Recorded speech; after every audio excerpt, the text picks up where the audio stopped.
आजकल लोग उस चीज़ पर विश्वास करते हैं जो चीज़ दिखाई देती है, और जो चीज़ दिखाई नहीं देती उसे लोक कल्पना माना जाता है। लेकिन एक ऐसी चीज़ है जो दिखाई नहीं देती परंतु आपको बहुत कुछ करने को मजबूर कर देती है, और आप उसी के अनुसार जीवन जीते हैं। आप उसी के अनुसार खाते हैं, पीते हैं, दिन के बहुत से वर्क करते हैं। आप ही नहीं, दुनिया के बहुत से लोग उसी के अनुसार अपनी एक्टिविटी करते हैं। अब तो आप समझ ही गए होंगे कि मैं किस चीज़ की बात कर रहा हूँ। वह चीज़ है मन। मन की तो आदत होती है कि वो आपसे अपने अनुसार काम करवाना चाहता है, लेकिन प्रश्न यह है कि आप अपने मन की बात मानते हैं और उसी के अनुसार काम करते हैं, या मन आपकी बात मानता है और आप आपके अनुसार काम करते हैं। यदि आप जीवन में सफलता प्राप्त करना चाहते हैं तो आप अपने मन के अनुसार कभी ना चलें, बल्कि मन को अपने अनुसार चलाएं। दुनिया का प्रत्येक सफल व्यक्ति अपने मन को वश में करके सफलता की ओर बढ़ा चला जाता है। मन को अपने वश में करना बहुत ज़रूरी है, क्योंकि मन बहुत चंचल होता है। वह आपको कभी यहाँ तो कभी वहाँ दौड़ाता रहता है और आपको अपने लक्ष्य से दूर ले जाकर भटका देता है।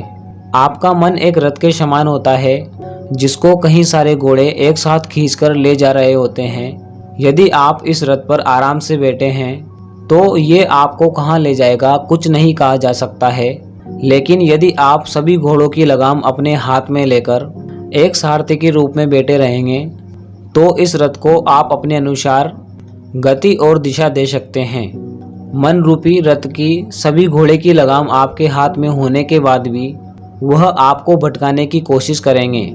मान लीजिए आपके सामने कोई प्रॉब्लम आकर खड़ी हो जाए तो आपके रथ यानी कि आपका मन रथ का एक घोड़ा उस समस्या का सामना करने को कहेगा तो दूसरा समस्या को देखकर उल्टे पांव भाग जाने को कहेगा। इसी प्रकार तीसरा घोड़ा कुछ और कहेगा तो चौथा घोड़ा भी कुछ और करने को कहेगा। सभी घोड़े अलग अलग बातें कहेंगे। ऐसा इसीलिए होता है क्योंकि समस्या या चुनौती आने पर आपका मन इधर उधर दौड़ना चाहता है। अब आप किस घोड़े की बात मानेंगे? मेरे हिसाब से आप किसी की भी बात ना माने और एक बार सभी घोड़ों की लगाम खींचें और जहां आप खुद जाना चाहते हैं उस ओर अपने रथ को ले जाएं। आप अपने मन के मालिक हैं, उसे आदेश दें और जहां चाहे वहां ले जाए। यदि आप अपने मन को मालिक बना देंगे तो उसका आदेश मानेंगे तो वह आपको भटकाव और असफलताओं की ओर ले जाएगा। आपने देखा होगा कि जब कोई नदी बहती है तो उसका बहाव किस ओर होता है? सीधी सी बात है, अपनी मंजिल यानी कि गोल की ओर। रास्ते पर बने ढलान नदी को अपनी मंजिल तक पहुंचाने में हेल्प करते हैं। इन्हीं ढलानों के सहारे बहती हुई नदी अपनी मंजिल और समुद्र तक पहुंच जाती है। इसी तरह आपका मन भी बहती हुई नदी के जैसा ही है और आपको इसी नदी में डुबकी लगाकर आगे बढ़ते जाना है। रास्ते में आपको ऐसे ढलान बनाने हैं जिसके सहारे आप नदी को सफलता की ओर मोड़ सके। मन को सही दिशा देना सबसे जरूरी है। मन की गति बहुत तेज होती है। एक पल में यहाँ होता है तो दूसरे पल में कोसों दूर पहुँच जाता है। मन बहुत उछलता है, मन बहुत कूदता है, मन बहुत चंचल होता है। आपको अपने मन को अपने अनुसार गति देनी चाहिए। यदि आपका अपने मन पर काबू है तो उसे सही दिशा और उचित गति दे सकते हैं। यह बहुत जरूरी है। आपके मन के सीधा संबंध आपके शरीर से होता है। आपके मन का सीधा संबंध आपकी दिनचर्या से होता है। आपके मन का सीधा संबंध आपकी सफलता से होता है। आपके मन का सीधा संबंध आपके लाइफ गोल से होता है। मन पर नियंत्रण बहुत जरूरी है। दुनिया में जितने भी सफल लोग हुए हैं सभी अपने मन पर काबू रखकर ही सफलता प्राप्त कर पाए हैं। अब आपको भी यही करना है। यदि आप जीतते हैं तो इसके जिम्मेदार आप हैं, यदि आप हारते हैं तो इसके भी जिम्मेदार आप ही हैं। अपने मन को काबू कर लेना आपको जीत की तरफ ले जाएगा, और यदि ऐसा ना कर पाए तो समझो हार निश्चित है।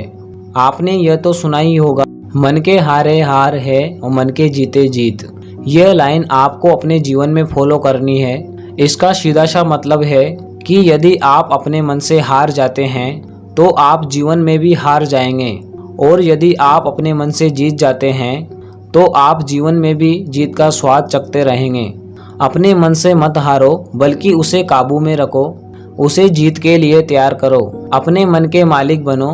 मन का नौकर बनकर आज तक किसी ने असफलता के अलावा कुछ भी हासिल नहीं किया है। मेरे पास बहुत सी लाइन है लेकिन वीडियो लंबा हो जाएगा, इसीलिए वीडियो को यहीं समाप्त करते हैं। मैं आप सभी को बहुत बहुत धन्यवाद देता हूँ। आपने मेरा पूरा वीडियो देखा। मिलते हैं अगली वीडियो पर, तब तक के लिए wish you all the best.